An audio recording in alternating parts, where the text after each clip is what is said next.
Good afternoon, everyone, and welcome to this webinar, or Parent Carer webinar around transitions and all around preparing your child for changing to a new school or their first school.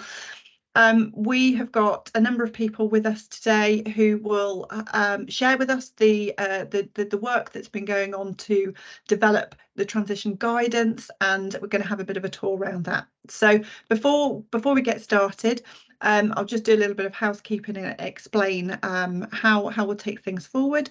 So we'll have the first part of the session is a kind of delivery. We're sharing that in a way that we can then record and share on the local offer for as many families as possible to be able to access that information. But then we'll turn off the recording, but we'll transcribe the next section, which is about an opportunity to have a question and answer session. We want this to be interactive. We want it to be helpful to you. Now, we sometimes we can't answer all the questions, but we'll answer as many questions as we can. And we will encourage you to put those questions in the chat or to use the hand up function once we get to that part of the session.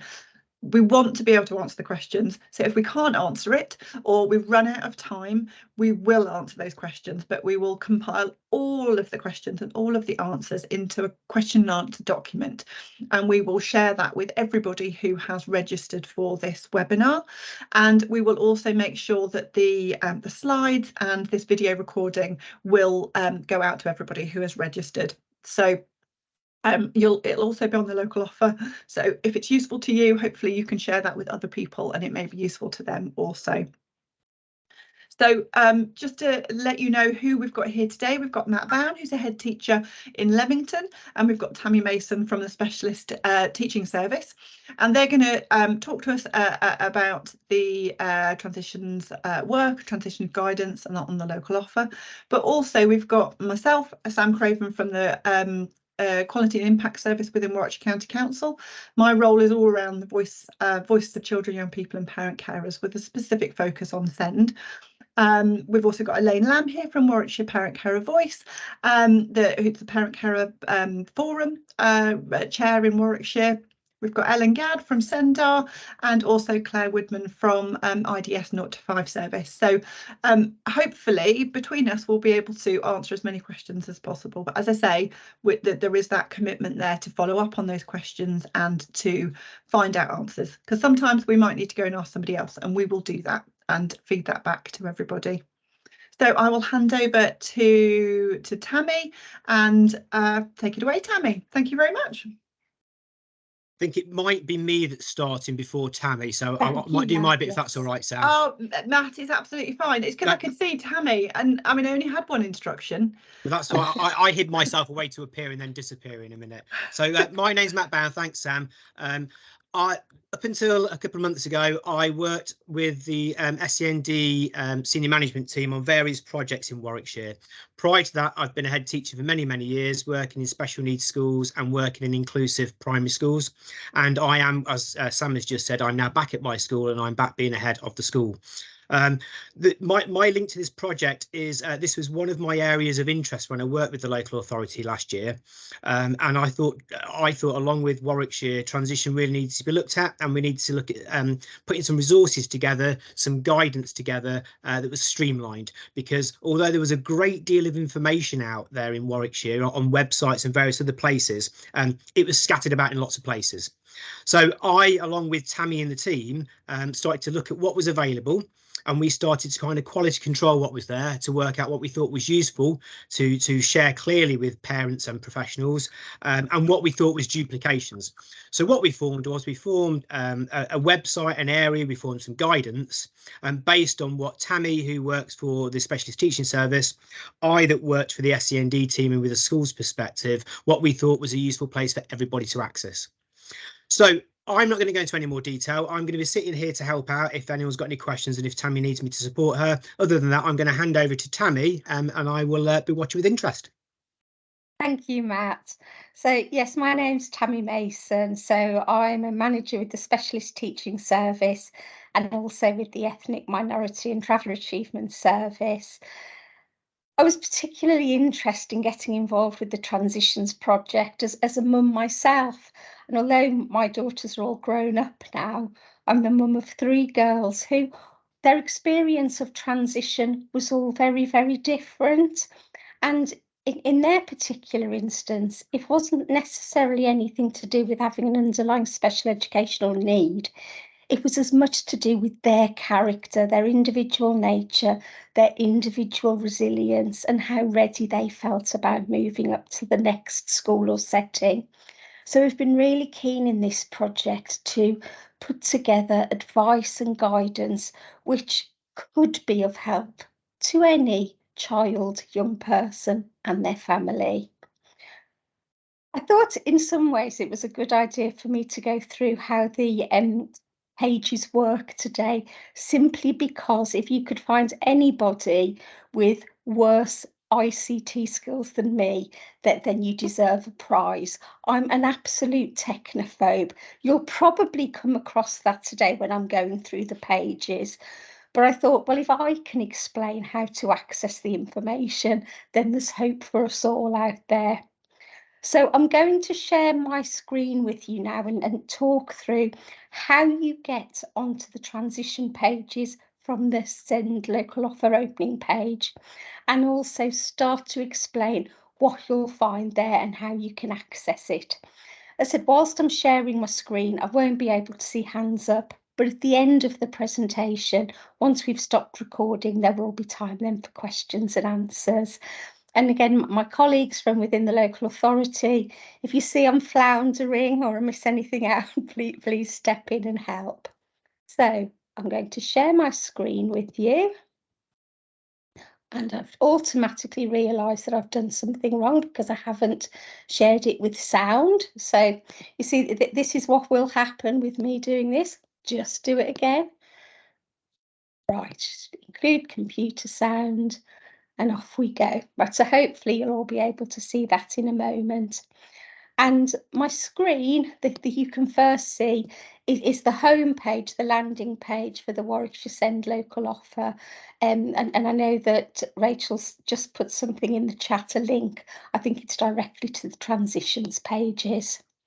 So once you're on the local offer pages, in order to find the transitions guidance, you click on education. And then within education, there is a section, transitions starting a new school or college. What I would say for any parents for whom it's relevant and obviously links to the idea of transitions, changing school or starting a new school, there are also links here to how you choose and apply for a school place. There are links to homeschool transport, for instance. So other things that connects to this you'll also find on that page.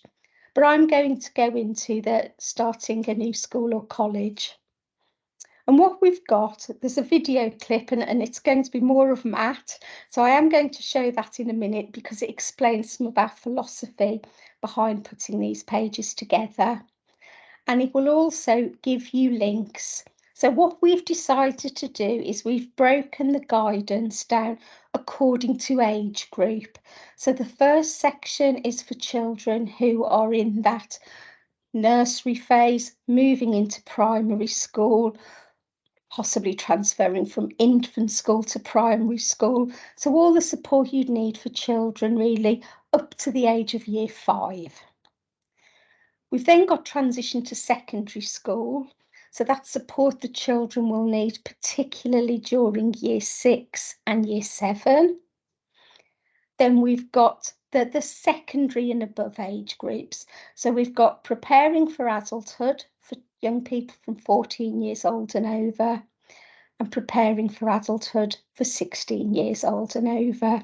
So hopefully, rather than you rooting through lots and lots of things that may not be relevant, we've tried to help you get to the starting area you need.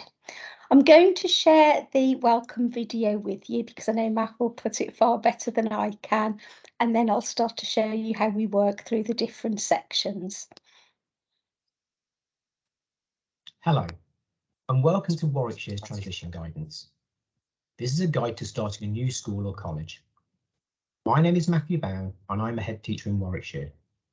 I'm also part of the team that put this guidance together. We know that starting a new educational setting or moving to a new phase in their education can bring out a range of emotions for a child, a young person and their family, including excitement, anticipation and anxiety. Some children and young people will take these changes in their stride, while others will need some additional support. To help provide a positive experience and enable a successful transition or move into a setting, it's important to start thinking about how the child or young person will cope with this change in good time, so that any support required can be put in place.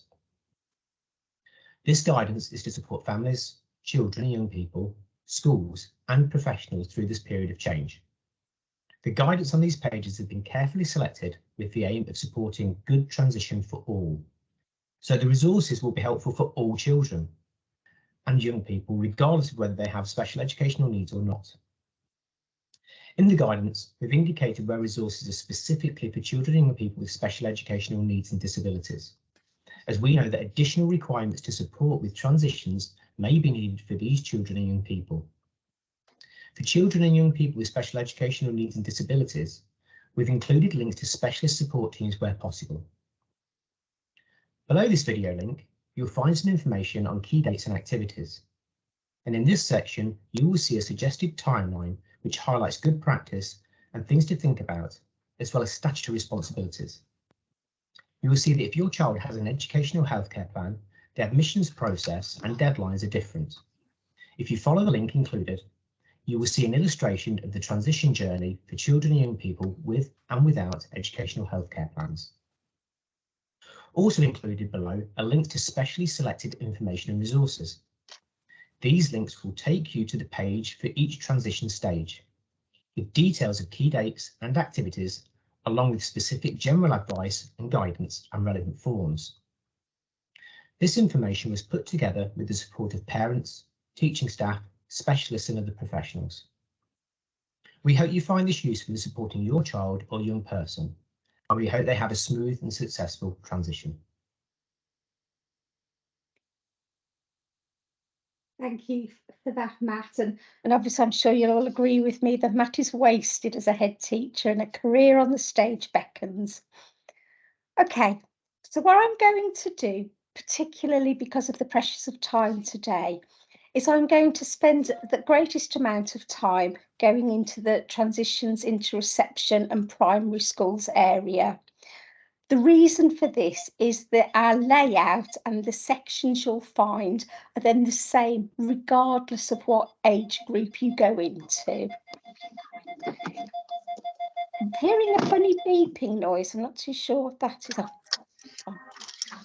So this page transitions into reception and primary school, but the layout is exactly the same whether you go into this, transitions into secondary school, the post-14 or the post-18 sections. The first thing you've got here are timelines. And again, I know, back in the day when I was a parent, trying to know what I should be doing when was quite a challenge. And we've split it into two sections. Key dates and activities for children without an education, health and care plan. So that's the majority of children. Or we've got key dates and activities for children with an education, health and care plan or those who need SEN support. As a parent, you will know if your child falls into that category. So if you haven't heard that that's the case, then you would go into the key dates for children without an education, health and care plan. So when I click on that, it's giving you a short timeline of what to do and when, starting the year before your child would start school. So this September up to Christmas, if your child is due to start school in September 2024, that's when you would start to think about applying for a reception or junior school place. That's done online, and there is a link to the portal where you would make your applications, and it's got the deadline. As we move through, we've got what will happen in terms of the offer day. 17th of April, giving you until the 2nd of May to accept your offer. And then the bulk of the transition activity from an education professional's perspective starts to happen in the summer term. That's when meetings are most likely to happen. That's often when you as parents might be having discussions with the home setting, place whose child already is, about what the needs are and what support they may need.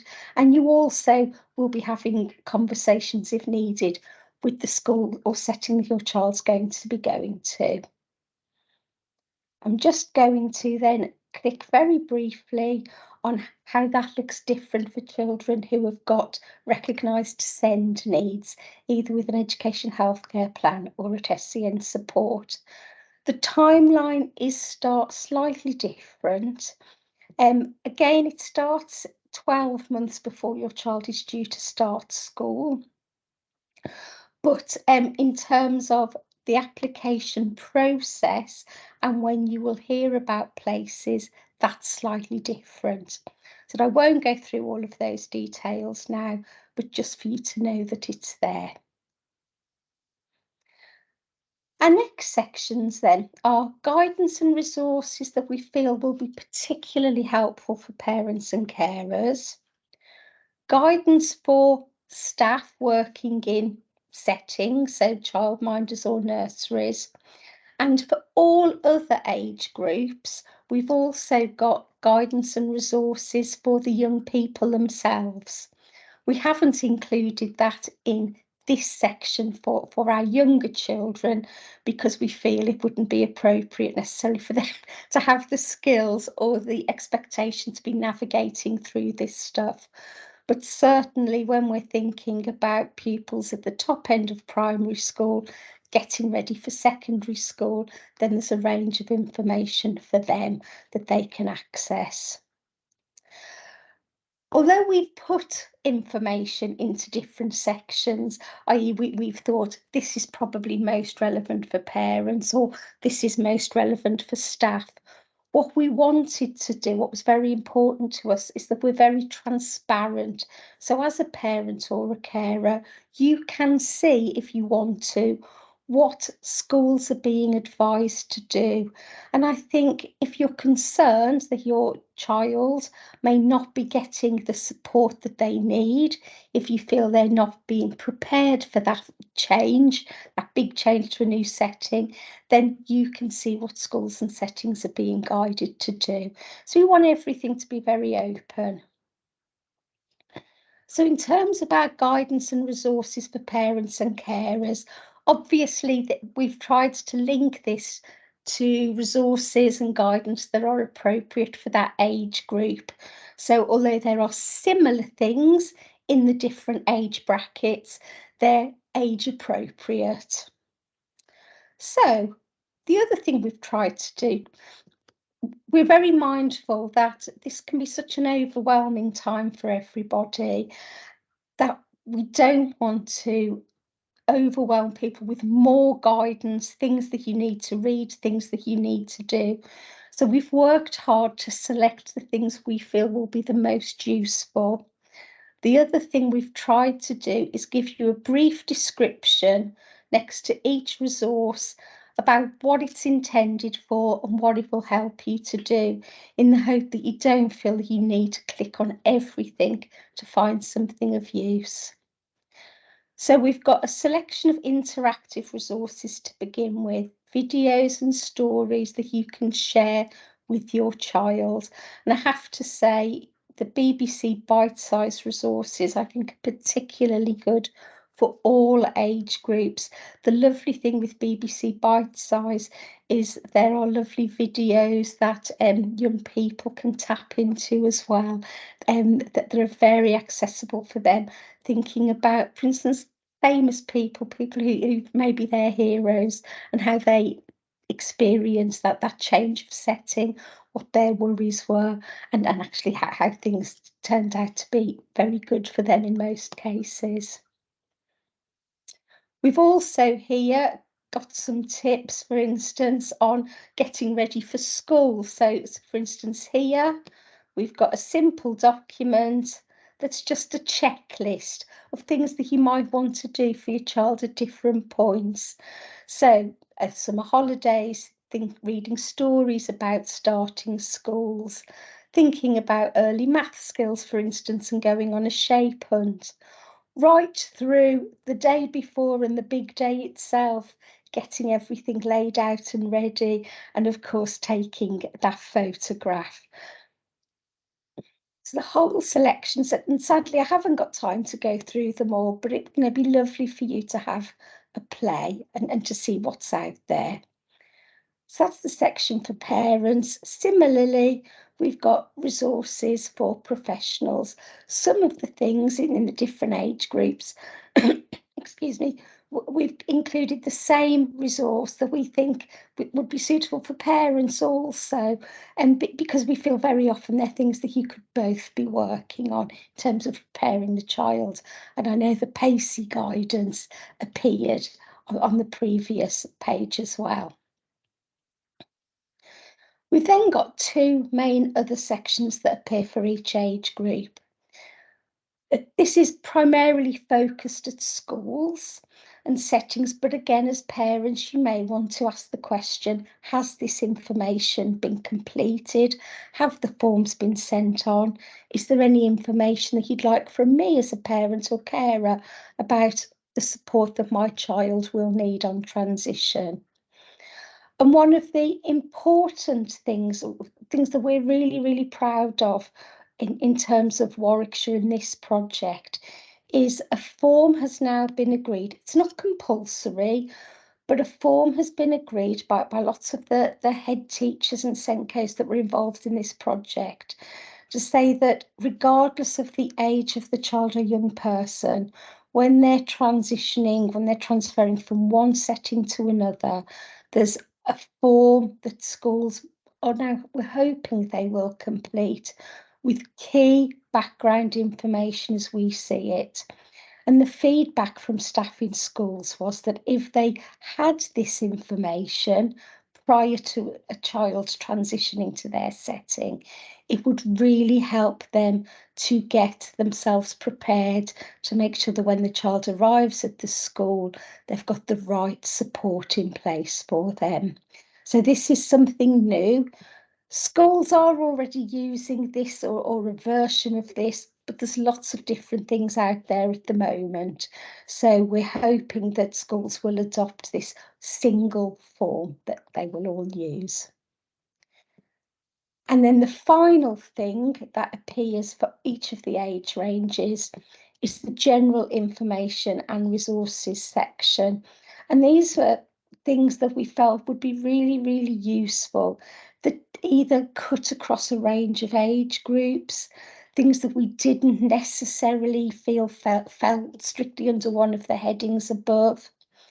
For instance, one of the things that we've got here and appears in the other areas as well is a document on how to support learners with autism during their transition. What we felt as a group of professionals is a lot of the advice in here, although written specifically for children and young people with autism, we felt would be very good advice and strategies for a whole range of children and young people. So we've included that there. Again, we've got BBC bite-sized tips for visiting schools. So when you're choosing a school, what sorts of things should you look for? Who might you want to speak to? What questions might you want to ask? And another thing that we've got there is a pupil passport. Again, this is something very often the children and young people can be actively involved with doing. We've got an example here. It's about giving your child that voice. What's important for them that the school knows? What helps them? What are they good at? And just another way of really making sure that when they move to their new setting, they're not lost in a whole crowd of other children. I'm just wondering how I'm doing for time. Rachel, Sam, would you like me to look at this a bit more? I'm mindful it's almost 1 o'clock. or Yeah, would you like? we usually do about half an hour delivery, Tammy. So you've got a couple of minutes, a few minutes. Okay. That's Well, fine. what I'll do then, and obviously if there's any questions, we can go back to them afterwards. I'm just going to go back into the education send setting, and what I will do, just to compare it, I'll move on to the transition to secondary school section again, just so you see how it navigates in the same way. So to start with, again, we've got the key dates and activities for those with an education healthcare plan or other SEND support, and activities and dates for children without an education healthcare plan. Obviously, and they're slightly different for children moving into secondary schools compared to those starting at primary. Again, we've got guidance and resources for parents and carers, and you'll see some of the similarities. Again, we've got BBC Bite Size, for instance, but this time we've focused on that older age group. There are still using symbols. We've got examples of pupil passports, but we've tried to ensure that the examples look that bit more grown up, they're more age appropriate. And the key difference for this and all of the other sections compared to the starting primary schools is we've selected a section for children and young people themselves. So again, video clips for them, a workbook that you or school staff may want to work through with them, but it's something they could do by themselves. And again, who, where, when, what, and a resource that answers the questions that they may have. So something that gives the children and young people a bit of independence. And we're hoping both parents and carers and school settings will signpost children and young people towards those resources. I think that now is probably a good time for me to come out of that and stop sharing. We can then assess if I've given any of you the first clue in how to navigate that, or if we've got lots of questions about how you work your way through it. I also feel I've probably peaked now in terms of my demonstration skills, so I think I should probably quit while I'm ahead. So I'm going to stop. Thank you. Well done, Tammy. I'm gonna end the recording now. So thank you.